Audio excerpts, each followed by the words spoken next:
C'est la première chose qu'ils m'ont demandé ce matin. C'est cet après-midi qu'on va souvenir Vincent. Oui, avec un nouvel arbre. Oh là là.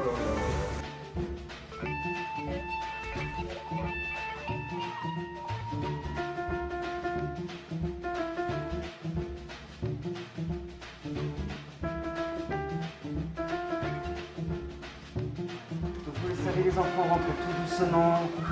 On a de la place pour tout le monde. Et voilà, vous pouvez entrer. Et vous pouvez poser les manteaux. Voilà, ici, là. Vous vous appelez comment déjà? Hervine. Bonjour. Salut. Bonjour. Je m'appelle Jona et je vais aller faire Chailly.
Qu'est-ce que c'est pour vous un rêve?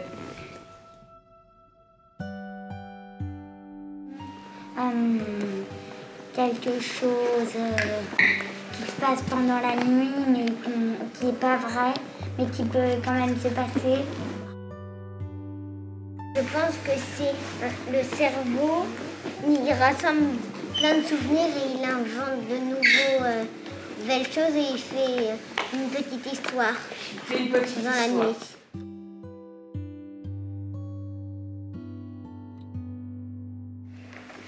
C'est peut-être quelque chose qu'on veut faire ou quelque chose qu'on a envie qu'il se passe. Mon plus grand rêve, c'est d'aller voir un baobab. Ah, C'est quoi? un vrai baobab. Ah, vous savez pas ce que c'est qu'un baobab? Un baobab, c'est un endroit très... Un baobab, c'est un endroit très sombre où il y a des plantes de poison. Pourquoi t'aimerais bien aller là-bas? Pour aller voir les plantes. Pour aller voir les plantes, d'accord. Aussi, Aussi, il y a des plantes qui soignent. Est-ce qu'on peut vivre sans rêve? Moi, je pense qu'on ne peut pas vivre sans rêve. Parce que c'est quand même quelque chose, même si parfois ça ne se réalise pas, c'est quand même quelque chose d'important. Moi, la nuit, je fais jamais de rêve. Enfin, je fais toujours des cauchemars. Mais est-ce que tu as des rêves comme Qu'est-ce par que exemple, tu vas accrocher dans l'arbre? devenir très grand ou voilà. Est-ce que Non. t'as- Enfin, oui, voir la plus grande fleur du monde. Mais pas celle qui pue. C'est vrai? Si jamais l'arbre des rêves existait réellement, si aujourd'hui on apprenait qu'il existait vraiment quelque part, est-ce que vous aimeriez le rencontrer, aller le rencontrer, et si vous le rencontriez, qu'est-ce que vous lui demanderiez ou qu'est-ce que vous feriez avec lui? Quel serait son pouvoir? J'adore quand vous faites ça. Moi, mon rêve, c'est qu'il n'y aura plus de violence dans toute la vie, comme ça tout le monde serait toujours en vie, qu'on ne serait pas fâchés. C'est que moi, je lui dirais, si le Covid pourrait s'arrêter comme ça, on pouvait au moins enlever les masques et plus de vaccins. T'aimerais bien faire quoi, toi? Aller au lit très tôt. Nul. Moi, j'aimerais aller au lit très tard. Demain soir. Ouais. Ça, c'est la révolution. C'est demain soir. C'est leur plus grand. La révolution des cauchemars. La révolution des cauchemars. La révolution des cauchemars. Ah.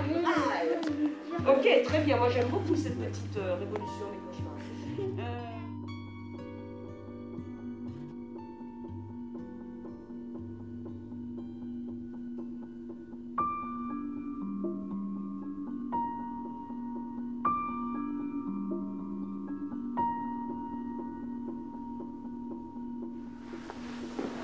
Pourquoi on est en colère?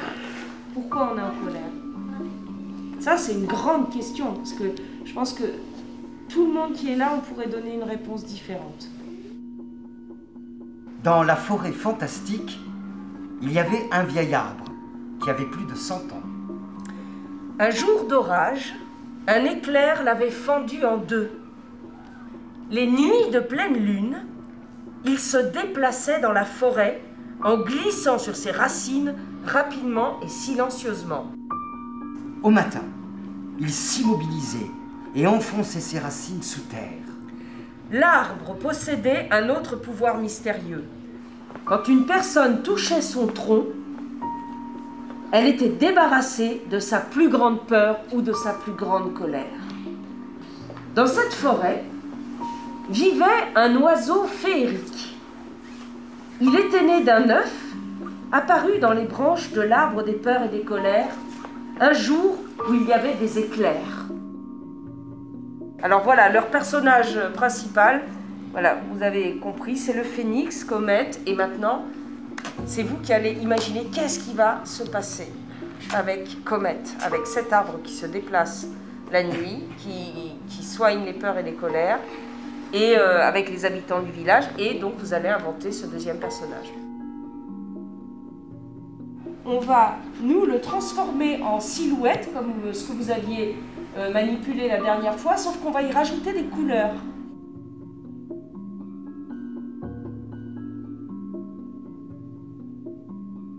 On invente, on donne d'autres images pour parler de quelque chose qui nous arrive réellement, des peurs, des colères, et que quand on dit des fois, alors je sais pas, mais vous, quand vous avez peur, qu'est-ce que ça vous fait dans la tête et dans le corps? Comment vous le ressentez? Moi, quand je suis en colère, j'ai envie de taper tout le monde. Quand je suis en colère, je m'énerve contre la première personne qui passe vers moi. Même si tu l'aimes bien, qu'elle n'a rien fait.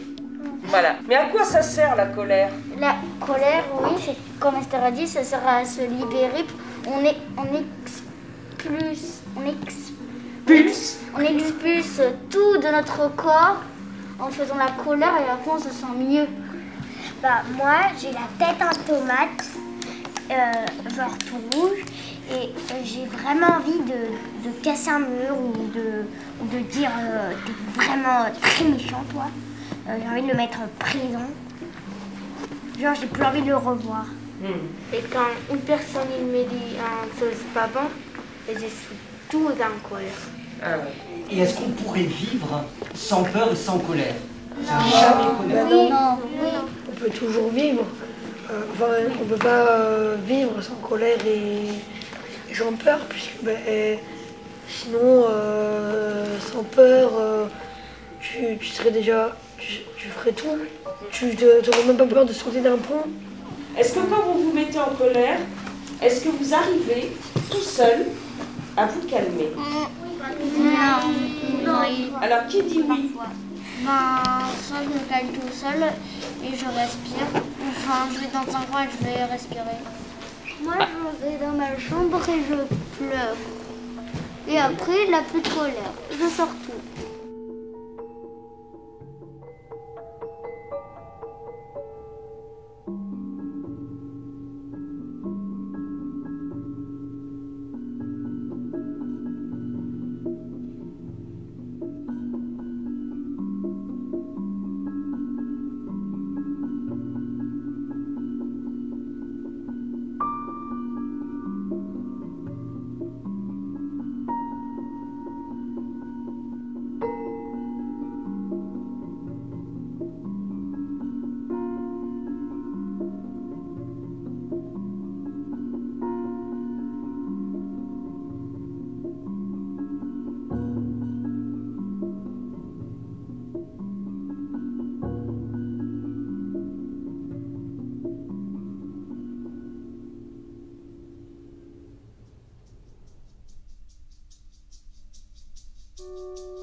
eh ben, ça sert à garder les choses qu'il ne faut pas dire.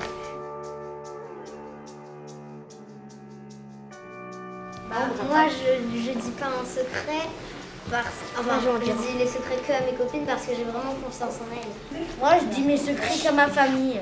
Parce que c'est les seuls où je peux vraiment y faire confiance. Moi, quand quelqu'un me dit un secret et qu'on me dit tu le dis à personne, je dis oui, mais en vrai, je sais pas quoi faire.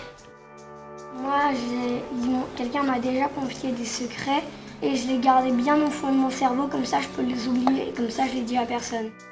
Si la personne, quand tu as dit le secret à l'autre personne, et puis d'autres personnes le disent encore, et bien là ça va te faire stresser, ça va te faire craquer des fois.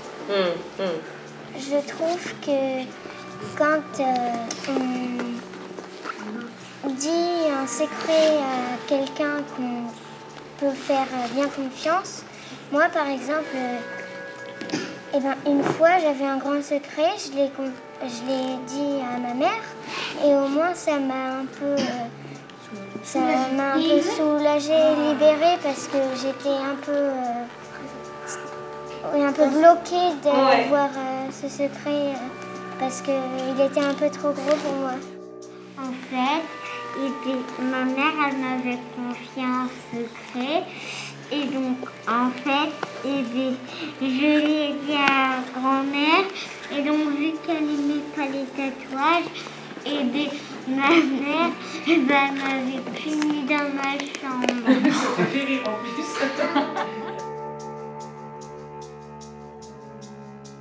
C'est l'histoire de l'arbre des secrets. Il est situé dans une forêt sombre et magique. Il a des fleurs rouges et ses branches sont crochues, car il protège un secret. Pour le connaître, il faut réussir à le toucher. Cet arbre se protège des humains qui se baladent dans la forêt et qui s'approchent trop près de lui.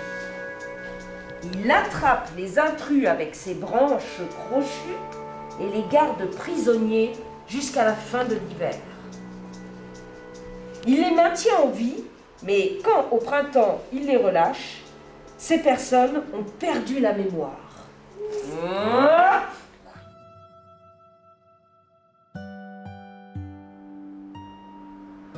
J'aime quand mes amis sont avec moi.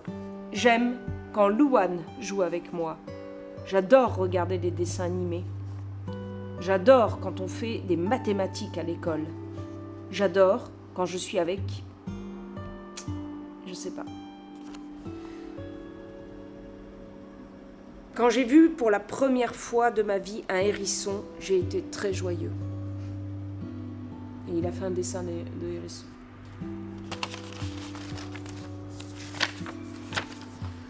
Ce qui m'a donné le plus de joie, c'est quand j'ai commencé à nager. Être avec mes amis me rend joyeuse. Les personnes que j'aime, c'est ma famille et ma femme, mon amoureuse. J'aime ma famille parce que mon grand-père, le père de ma mère, était chef du village de Boma. Mon amoureuse, c'est parce qu'on aura plein d'enfants et qu'on va se marier, Enzo.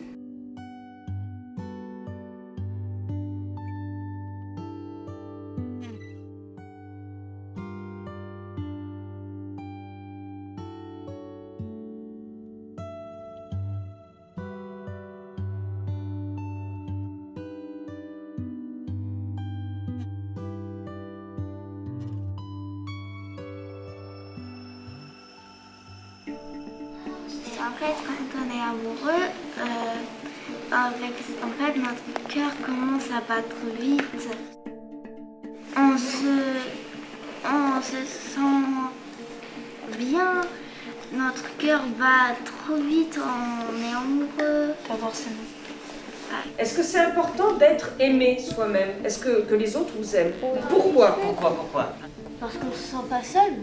Parce qu'on se sent pas seul, oui. C'est vrai. Quand on n'est pas aimé, on peut se sentir un peu Bah, celle comme Ethan, enfin comme... non mais celle... Comme ce qu'il disait. Oui, alors que quand on est aimé, on se sent un peu protégé. On est obligé d'aimer quelqu'un parce que si t'aimes personne, personne va aussi t'aimer. Non. Non.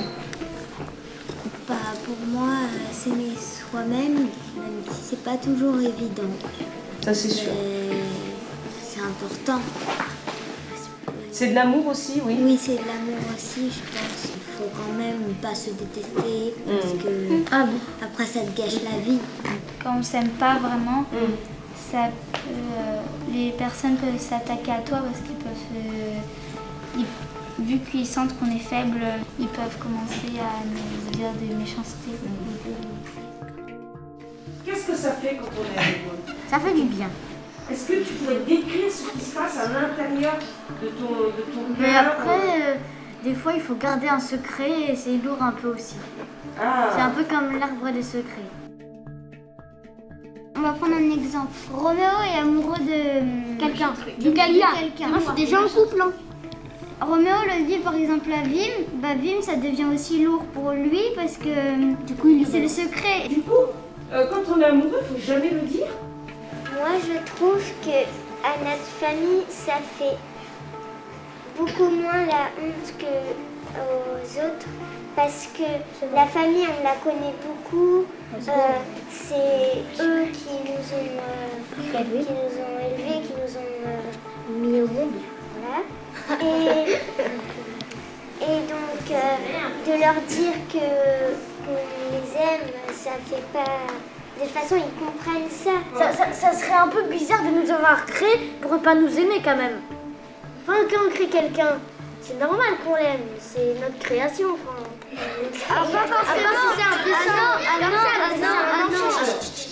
Est-ce que si cet arbre-là, des joies et des amours existaient vraiment quelque part dans le monde, quels seraient ses pouvoirs? Ce pouvoir, quand tu aimes quelqu'un, il peut te faire que ce quelqu'un, et aussi il te gêne.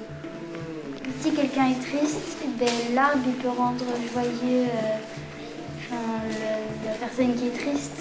Là, moi, quand je suis amoureuse de quelqu'un, j'ai pas envie de lui dire parce que j'ai peur qu'elle me rejette ou alors un truc comme ça. Moi aussi, à la maternelle, il y avait une fille qui s'appelle Héloïse. Elle était venue me voir au début de la récré. Elle m'a dit « Je suis amoureuse de toi ». Alors je me suis dit « Mais je rêve ou quoi ?» Déjà, quand quelqu'un est amoureux de toi, ça veut dire soit elle t'embête plein de fois tous les jours, elle t'énerve, soit elle est timide avec toi. Ou soit il fait de lui son esclave.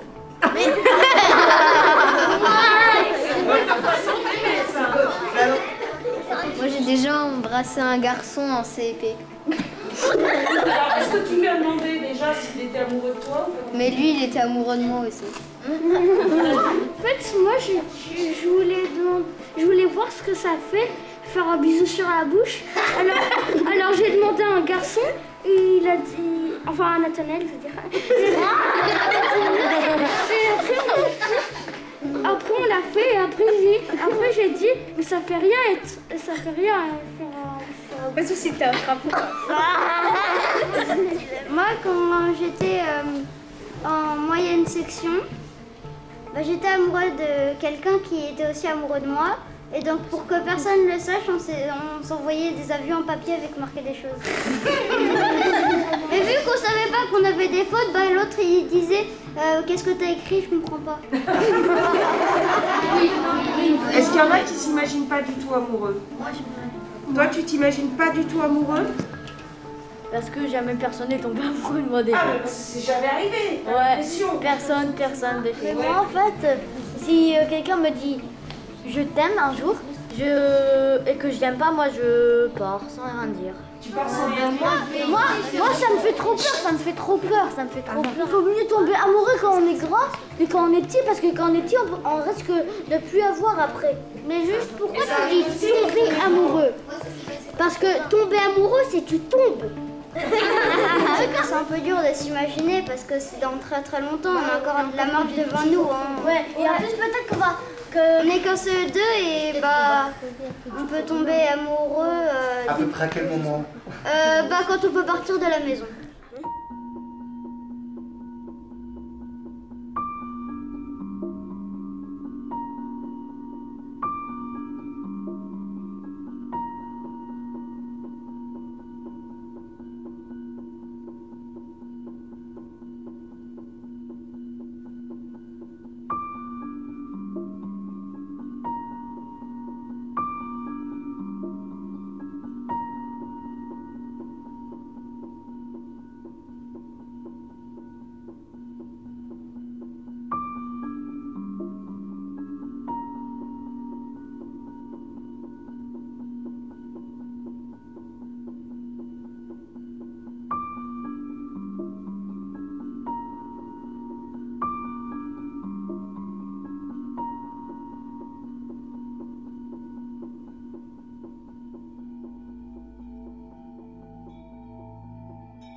Cher arrière petit enfant, je suis ton arrière-grand-mère.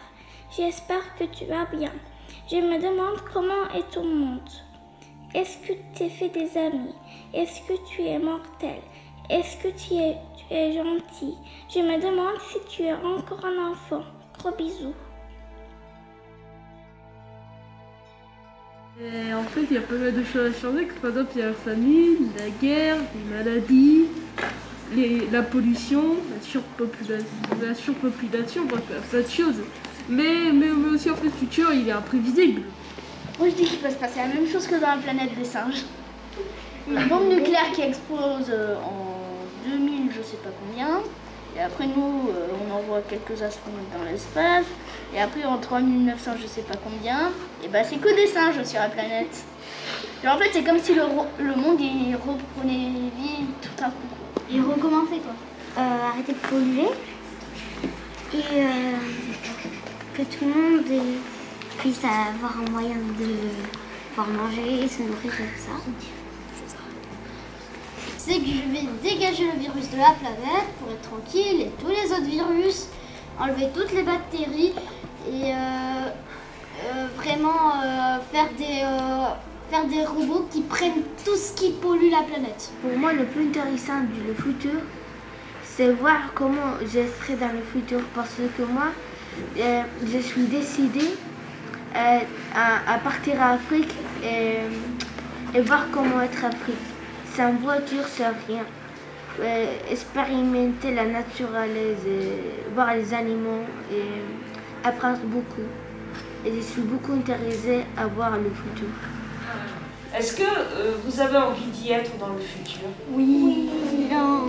Moi, j'ai pas envie d'être vieille parce qu'après, dès qu'on est vieux, on arrive moins bien à faire des choses. Ma plus vieille mamie que je connais, eh ben, elle arrive plus bien à entendre, à voir, à marcher.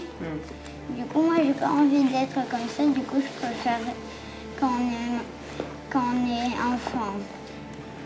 En fait, c'est quand tu imagines ton futur, il y a beaucoup de suspense. Enfin, en fait, j'aime ça parce que à la fois t'as peur et à la fois t'as pas peur. J'aimerais bien être un adolescent, comme ça un adulte, comme ça j'aurai ma maison, j'aurai ma voiture et comme ça on ne m'obligerait plus à faire des choses, enfin, sauf mon travail, mais j'aimerais bien avoir mon téléphone. Un téléphone qu'on pourrait dire tous les gros mots qu'on veut. On aura le droit d'aller à la vitesse qu'on veut en voiture et que la police, si on va trop vite, elle nous donnera des bonbons. Mais évidemment, le futur, bon, on va tous faire de notre mieux, on ne sait pas, mais si on pouvait changer tout ce dont vous avez parlé, ce serait merveilleux. Et ce qui est important, c'est que le futur, c'est vous. C'est à vous de commencer et c'est à vous de transmettre ça aussi, peut-être à votre fils, fille, petit-fils, petite-fille, etc., etc. Comme on disait tout à l'heure, comme tu racontais que dans ta famille... Est-ce que c'est important de se poser des questions dans notre vie? Oui, parce qu'on peut apprendre. On est un groupe de 4. Là, il y a 4 cerveaux qui travaillent ensemble. Ça fait un très gros cerveau. Moi, c'est l'arbre des petites et des grandes questions parce que j'avais plein de questions dans la tête et du coup, j'avais un peu mal à la tête. Moi, c'est les joies et des amours parce que ça me faisait bien au corps, plein de trucs. Et en fait, c'est comme si je pouvais voir le futur. C'est vrai. Oui. Moi, c'était l'arbre du futur parce que c'était le tout premier qu'on a eu. Et on continuait pas une histoire déjà commencée. On inventait complètement. Et c'est ça qui m'a beaucoup plu.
どこにも